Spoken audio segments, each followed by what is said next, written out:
નમસ્કાર દર્શક મિત્રો, આજે આપણે કોઈ સમાચાર વિશે વાત નથી કરવાના. આજે હું એ વિષય પર વાત કરવાની છું કે ગુજરાતી રંગભૂમિનો આજે એક યુગનો અંત થયો છે તેવું કહી શકાય. કૌસ્તુભ ત્રિવેદી, જેનું નામ તમે બધાએ જ સાંભળ્યું હશે, તેમનું નિધન થયું છે અને તેમના નિધન થવાથી ગુજરાતી રંગભૂમિને એક મોટો ઝટકો લાગ્યો છે. ગુજરાતી કલાકારો સહિત ગુજરાતીઓના હૃદયમાં તેમને વસ્યા છે. એક નિર્માતા અને બહુ જ સારા કલાકાર જેમણે તેમનું યોગદાન આપ્યું છે અને તેમને આપણે વર્ષો સુધી જોયા છે. તેમની મહત્ત્વની ફિલ્મો ઘણી બધી છે. તેમાં વીર માંગણાવાળો જે હંમેશા બધાના મોઢે ચડેલી ફિલ્મ છે, જે બધાને યાદ રહેતી હોય છે. ત્યારે અભિનેતા મેહુલ બુચ સહિત મોટા મોટા અભિનેતાઓએ શોક વ્યક્ત કર્યો છે અને પોતાની લાગણીઓ વ્યક્ત કરી છે. ત્યારે દરેક ગુજરાતી અને ગુજરાતી કલાકારોના હૃદયમાં શૂન્યતા સર્જાઈ હોય તેવું લાગે છે. તો ચાલો આજે આપણે મળીને તેમના અપ્રતિમ યોગદાનને શ્રદ્ધાંજલિ અર્પણ કરીએ.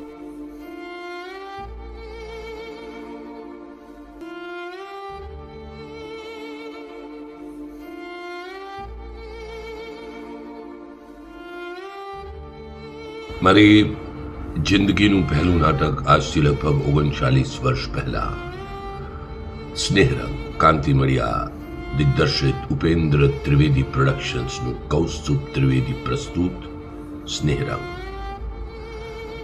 આવું એક અનાઉન્સમેન્ટ થતું. 39 વર્ષ એટલે કે લગભગ 4-4.5 દાયકાથી ગુજરાતી પ્રેક્ષકો સુધી કંઈક કેટલાય નવા વિષયો નાટક રૂપે લાવી અને ભજવવા માટે જે નામ જવાબદાર હતું, એ કૌસ્તુભ ત્રિવેદી આજે આપણી વચ્ચે નથી રહ્યા.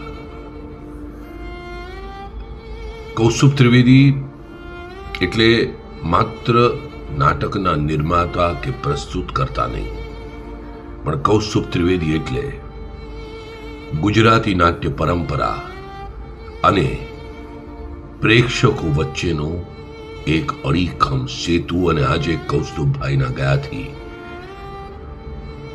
એ અડીખમ સેતુ ધરાશાયી થયો છે. આજ પછી મુંબઈના ગુજરાતી છાપાઓમાં બુધવારે અને રવિવારે છપાતી નાટકની પહેલી એડવર્ટાઇઝમેન્ટમાં એક ક્યારે ન પૂરી શકાય એવી ખાલી જગ્યા સર્જાઈ ગઈ છે, જ્યાં સુધી લખાતું હતું કૌસ્તુભ ત્રિવેદી પ્રસ્તુત કે પછી કૌસ્તુભ ત્રિવેદી નિર્મિત. આજે કૌસ્તુભભાઈના અંતિમ સંસ્કાર થયા. કદાચ આજ સાંજથી જ ઈશ્વરના ઓપેરા હાઉસમાં પડદો ઉઘડતા પહેલા સંભળાશે કૌસ્તુભ ત્રિવેદી પ્રસ્તુત. કૌસ્તુભભાઈ, તમે અમારા સૌ રંગકર્મીઓના દરેકે દરેક ગુજરાતી પ્રેક્ષકોના હૃદયમાં